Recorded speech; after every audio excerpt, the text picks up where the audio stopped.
Sem maiores delongas, passo a palavra ao ministro Maurício Godinho Delgado, que dispensa apresentações, ministro do Tribunal Superior do Trabalho. Ministro Godinho, palavra de Vossa Excelência.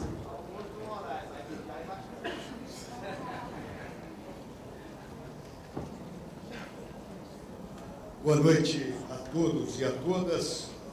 Meus agradecimentos à organização do evento por ter realizado esse convite e me permitir participar desse importantíssimo evento institucional e acadêmico. Meus cumprimentos ao presidente da mesa, o nosso caríssimo doutor Carlos Eduardo Azevedo Lima, meus cumprimentos ao deputado federal Francisco Chagas, ao ministro Léo Bentes, à ministra Kátia Magalhães Arruda e o nosso caríssimo colega, ex-presidente da Matra, nosso magistrado, doutor Gilberto. O nosso tema apresentado, procuraremos aqui respeitar um minuto, sabemos que o auditório fecha num horário já pré-definido, tratar do tema da terceirização e da sua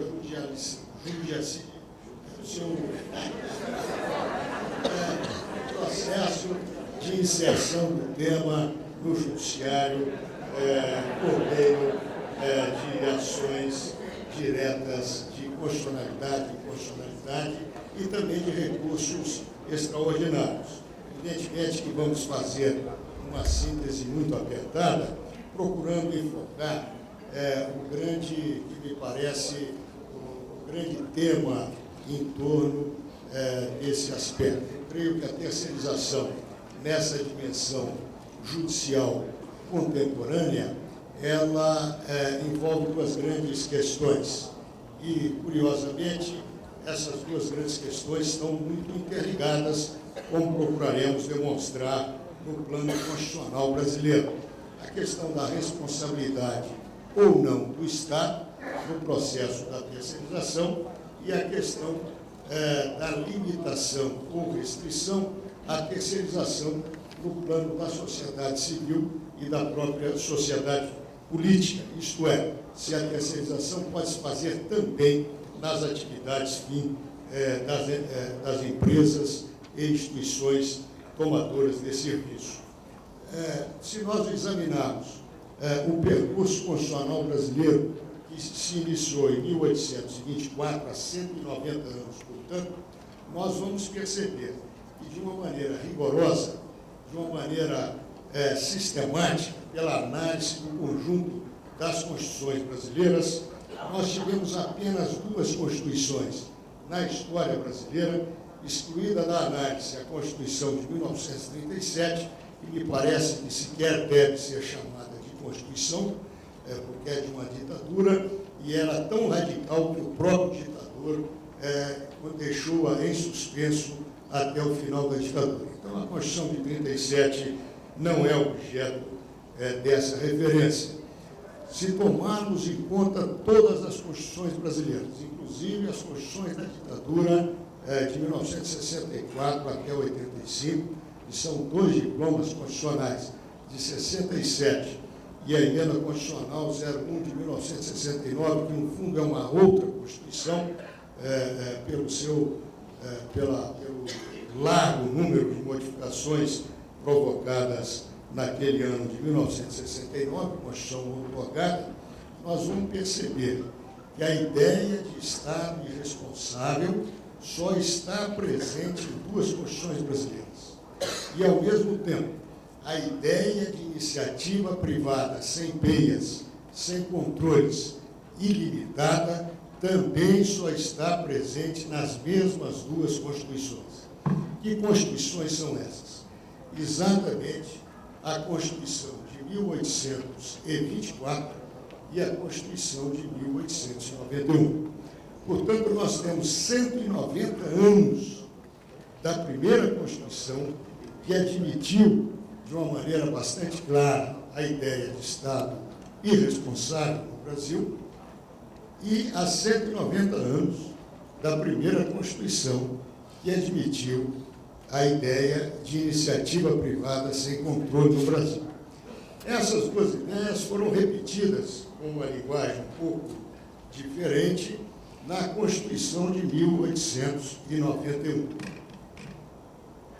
Entretanto, nós sabemos que desde 1934, quando surgiu a primeira Constituição de caráter mais social, mais humanística, uma Constituição um pouco mais democrática do que os dois exemplos anteriores, que não eram Constituições democráticas, eram Constituições absolutamente fechadas, elitistas, autocráticas, autoritárias, e que não trouxeram efetivamente nenhuma contribuição para o processo de avanço cultural, jurídico, econômico, inclusive, e social do Brasil.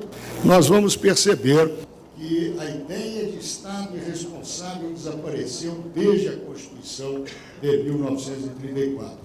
E a ideia também de livre iniciativa, iniciativa privada ou propriedade privada sem peias, sem controles, desregulamentada, são ideias que há 80 anos desapareceram do direito constitucional brasileiro. Notem que mesmo as constituições do regime militar, particularmente a mais autocrática de todas, que foi a Constituição ou Emenda Constitucional número 1 de 1969, nem essa Constituição reviveu essas duas ideias altamente censuráveis e excludentes.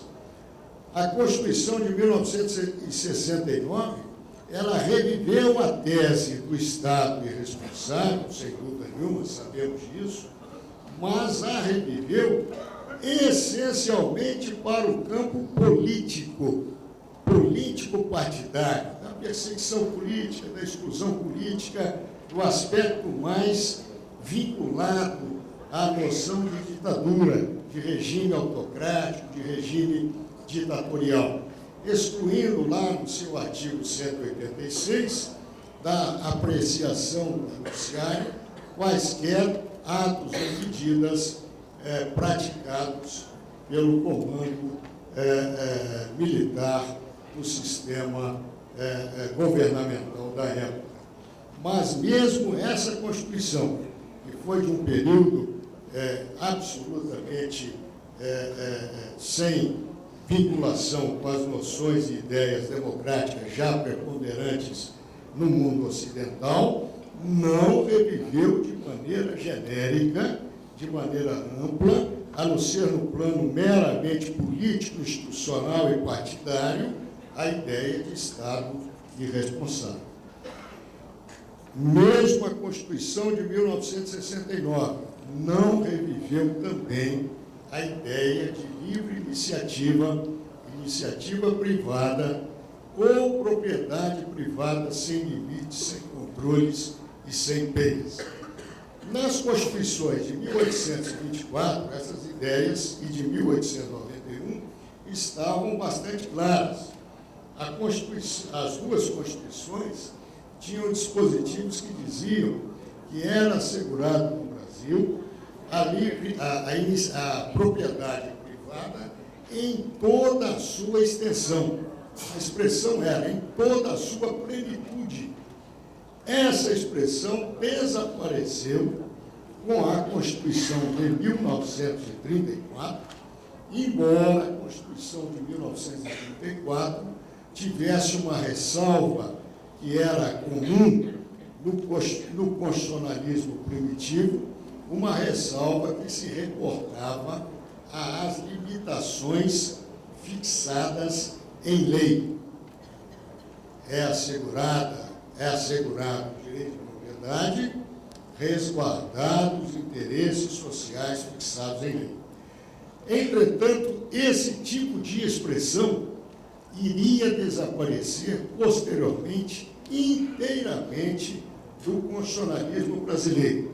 Ou seja, e a Constituição de 88 é muito clara com relação a isso.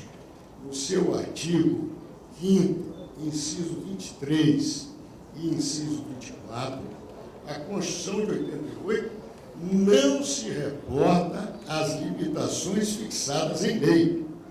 Isso não quer dizer que ela não esteja autorizando a lei a fixar limitações. Ela própria fixa as limitações.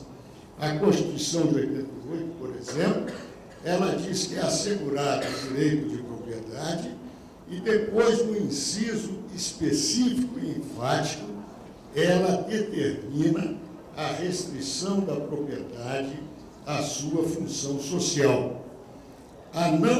Isso significa que a Constituição enfatizou o sentido de que ela própria limita a propriedade privada, ela própria limita a livre iniciativa, ela própria diretamente, independentemente da definição legal, ela própria limita, obviamente, a iniciativa privada. E esses limites são claramente dados pelo texto constitucional desde o seu preâmbulo. Embora haja um debate entre os constitucionalistas sobre a natureza normativa ou não do preâmbulo, o fato é que o preâmbulo constitucional traz vários princípios enfáticos, os quais são repetidos no corpo da Constituição. Princípios esses que são absolutamente antagônicos à ideia de uma livre iniciativa antissocial, darwinista e que não tenha qualquer compromisso com a solidariedade social. Princípios como segurança, não só a segurança jurídica, segurança como um valor e um princípio que atinge a todos, particularmente as pessoas humanas. Também, é claro, as empresas, não vamos negar isso, mas particularmente às pessoas humanas. Princípios como a solidariedade, princípios como a valorização do trabalho e particularmente do emprego, princípios como a dignidade da pessoa humana, princípios como o bem-estar individual e social. Esses princípios todos e vários princípios dessa natureza, princípios como também da isonomia, da igualdade, da equidade, são princípios enfatizados desde o preâmbulo, passando pelo título 1 da Constituição, que é muito importante pela sua precedência topográfica na Carta Constitucional e que é o título que realça os princípios fundamentais da República Federativa do Brasil. Entre esses princípios fundamentais estão todos esses agora indicados.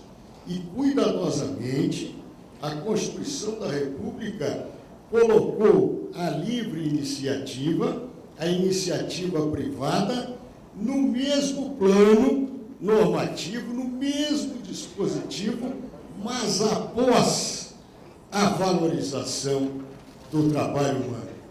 Cuidadosamente no mesmo plano, coisa que nunca ocorreu no constitucionalismo brasileiro. No mesmo plano, mas após. Ou seja, a livre iniciativa é protegida, a iniciativa privada é protegida, merece os incentivos fiscais que o Estado brasileiro sempre e cada vez mais defere a ela, mas desde que realize, sim, os seus objetivos e finalidades sociais, com ênfase na ideia da valorização do trabalho humano. Da mesma maneira que a livre iniciativa está submetida aos princípios do bem-estar individual e social, aos princípios da segurança, inclusive pessoal, do ser humano que vive do trabalho, aos princípios da dignidade, é claro, da pessoa humana, aos princípios da inviolabilidade do direito à vida, em especial da saúde do ser humano, da rigidez física e psíquica do ser humano e vários outros princípios constitucionais humanísticos.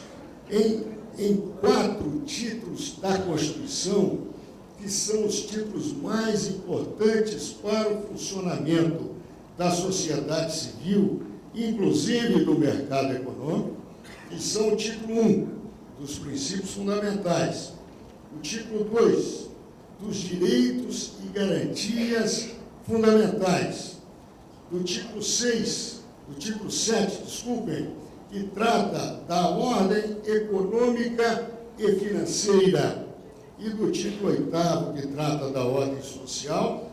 A Constituição enfaticamente inicia os seus comandos determinando a prevalência do valor social do trabalho, a prevalência do caráter humanístico que tem que reger o funcionamento da economia e da sociedade do país.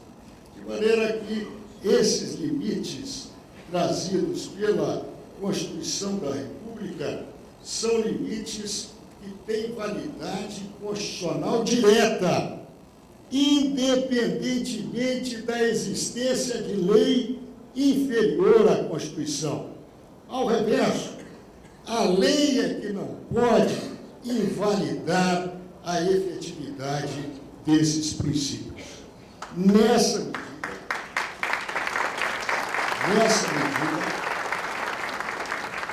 o princípio da legalidade, que está no artigo 5º, 2 da Constituição, obviamente é um princípio muito importante, mas desde 5/10/1988, eu até entendo que antes disso, mas estamos sob o império da Constituição de 1988. Desde 5/10/1988, a limitação ao processo de terceirização resulta de um comando direto, literal e inequívoco da Constituição da República. Não é válida a lei que estabeleça o fim da relação de emprego como um instrumento de afirmação da dignidade humana e, ao reverso, um instrumento de vilipêndio da dignidade da pessoa humana, do bem-estar individual e social dos indivíduos, da segurança das pessoas humanas que vivem do trabalho e de outros valores e princípios constitucionais. Então, nessa medida, o que a ordem jurídica infraconstitucional pode fazer claramente pelo conjunto constitucional firmemente enfatizado em diversos momentos pela Constituição da República. A Constituição da República conhece a história brasileira, conhece a história do país, que foi o último país a abolir a escravatura em todas as Américas.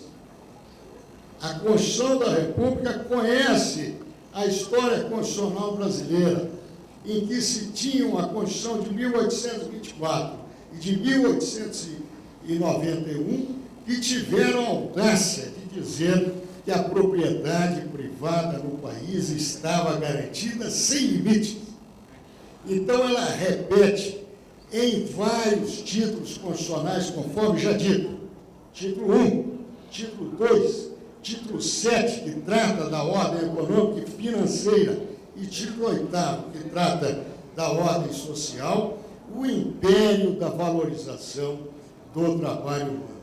A lei só pode, no caso da terceirização, abrir exceções à proibição constitucional à terceirização. E são essas 4 exceções bem reconhecidas pela comunidade trabalhista há mais de 20 anos, por meio do trabalho democrático, contínuo, repetido, das inteligências do Tribunal Superior do Trabalho e dos 24 tribunais regionais do trabalho e dos 3.000 juízes do trabalho, com o concurso dos procuradores do trabalho e dos advogados trabalhistas, essas 4 hipóteses restritas de terceirização enunciadas na súmula 331. Elas são excetivas, sim.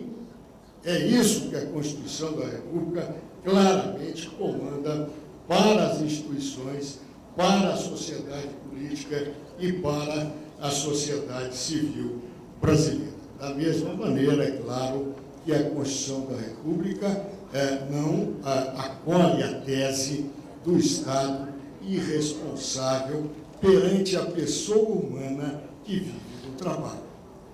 Essa tese parece também bastante clara na Constituição desde 80 anos atrás, desde a Constituição de 1934, tendo sido repetida essa objeção à tese do Estado irresponsável nas Constituições de 46 e mesmo, conforme vimos, nas Constituições do período autoritário de 1964 a 1988.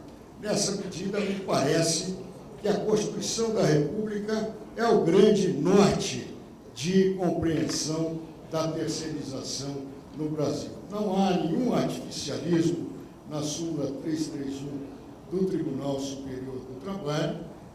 É um produto das inteligências da comunidade jurídica democraticamente instituídas e renovadas ao longo de 25 anos, desde 1988, e, obviamente, que não existe livre iniciativa sem meias, sem fronteiras, sem restrições, em qualquer Estado democrático de direito, como é a determinação da Constituição da República de 1988. Essas são as rápidas observações que eu trago para os colegas. Agradecemos mais uma vez pelo convite formulado. Muito obrigado.